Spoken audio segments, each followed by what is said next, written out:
नाजरीन, अवामी न्यूज़ में ख़बरनि जो सिलसिलो जारी है। इन वक्त असीं तव्हांखे खिपरो में ख़बर ॾींदा हलूं त खिपरो में सालिया पट जे दिलेर सहाफ़ी अजय कुमार जे क़त्ल ख़िलाफ़ कातिलनि जी गिरफ़्तारी जे लाइ सहाफ़ी इतिहाद खिपरो यूनियन ऑफ जर्नलिस्ट खिपरो जे सॾ ते मेन चौक खिपरो ते हथनि में प्ले कार्ड खणी सहाफ़ी मुमताज़ बोज़दार, सैयद असद शाह, राजा रशीद कुंबर, मलिक आदिल ख़ान, आज़ाद राजड़, हरीश केबीसी बाबू जी अॻवानी में एहतजाजी मुज़ाहिरो कयो वियो। मुज़ाहिरे में ह्यूमन राइट्स खिपरो जे अॻवान रूपचंद, महेश, स्वामी अब्दुल मजीद राजड़ समेत ॿियनि शहरनि समाजी अॻवान शिरकत कई है। मुज़ाहिरे में कातिलनि जी गिरफ़्तारी लाइ सख़्त नारेबाज़ी कई हुई। इन मौके ते सहाफ़ियुनि जो चवण त हुकूमत जी यकीन दहानी बावजूद आज़ाद सहाफ़त ते हमलनि में कमी न आई है। हिन वक्त सहाफ़ी अजय खे सरेआम क़त्ल कयो वियो। हिननि हुकूमत खां मुतालबो कयो त रुगो बयानबाज़ी करण बजाए सिंध जे सहाफ़ियुनि खे तहफ़ुज़ फराहम कयो वञे। सहाफ़ी अजय जा कातिल गिरफ़्तार करे पोयरनि खे मुआवज़ो ॾिनो वञे। अजय लालवानी जे कातिलनि जी गिरफ़्तारी लाइ असां खिपरे जा कलमकार रोडनि ते आहियूं ऐं एहतजाज पिया कयूं।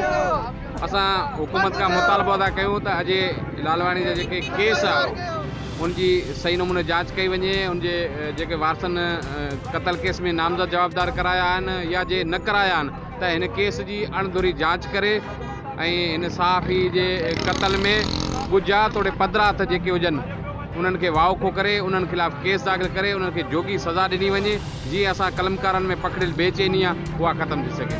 सहाफ़ी दोस्त अजय कुमार खे जेको आहे सो सच ऐं हक़ीक़त लिखण खां पोइ जेको आहे हुनखे क़त्ल कयो वियो आहे। उनजो कारण सिर्फ़ु उहो आहे त हिन हमेशह हक़ ऐं सच लिखियो आहे। हू ॾाढनि जे अॻियां जेको आहे सो न झुकियो ऐं नतीजनि न झुकण जे नतीजे में हुनखे ॿियो को रस्तो न ॾिसी हिनखे जेका हमेशह लाइ ख़ामोश करण ख़ातिर खेसि क़त्ल कयो वियो आहे। असीं जेको आहे सो दौरे हुकूमत जे हुकुमराननि खां इहा घुर करियूं था त अजय कुमार जा जेके कातिल आहिनि उन्हनि खे जेका असां गिरफ़्तार करे उन्हनि खे सज़ाऊं ॾिनियूं वञनि।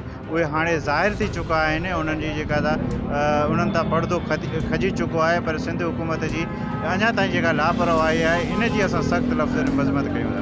अजय लालवानी के कातिलों को फिलफौर जो है गिरफ़्तार किया जाए और हुकूमत वक्त से हम ये अपील कर रहे हैं कि ये रेड वार जो है सहाफ़ियों पे जो है बंद किया जाए, वरना ये सहाफ़ी इस सहाफ़त के प्लेटफार्म से जो है इंशाल्लाह ये एहतजाज का दायरा वसी कर देंगे। सिंध में जेके नामवर सहाफ़ी क़त्ल कया पिया वञनि, असांखे इहो हिकिड़ी प्री प्लानिंग थी लॻे।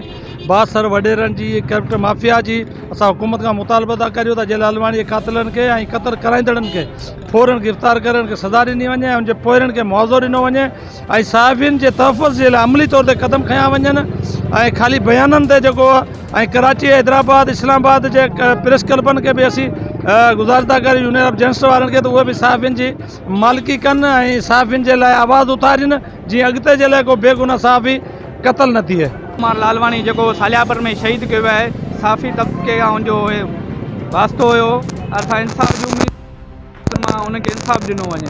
पार्ट जो जेको बहादुर जेको सहाफ़ी असांजो दोस्त अजय लालवानी खे जेको बेॾोही क़त्ल कयो वियो आहे, जेको हक़ ऐं सच लिखण ते उनखे ख़ामोश करण उनखे मारियो वियो आहे, उनजी परज़ो मज़म्मत कयूं था। असीं अहिड़ा इख़्तियारनि खे इहा अपील कयूं था अजय लालवानी जे कातिलनि खे जल्द गिरफ़्तार करे सहाफ़ियुनि में जेका बेचैनी पहिरियों उहा ख़तमु कई वञे ऐं हिंदू बिरादरी जेका साले पेट जी आहे उन्हनि जी जेका ख़ौफ़ आहे उनखे तहफ़ुज़ में उहो ख़तमु कयो वञे। कुमार जी क़त्ल जी असां सख़्त लफ़्ज़नि में मज़म्मत करूं था ऐं हुकूमत खां मुतालबो था करूं था कातिलनि खे जल्द जल्द गिरफ़्तार कयो वञे ऐं खिपरे जे सहाफ़ी इन शइ जो सख़्त एहतजाज कंदे असां मुतालबो कंदासीं त बार बार तमामु इहे कातिलनि खे सख़्त गिरफ़्तार करे सख़्त सज़ा ॾिनी वञे ऐं सहाफ़ियुनि में थियल बेचैनी पैदा ख़तमु कई वञे।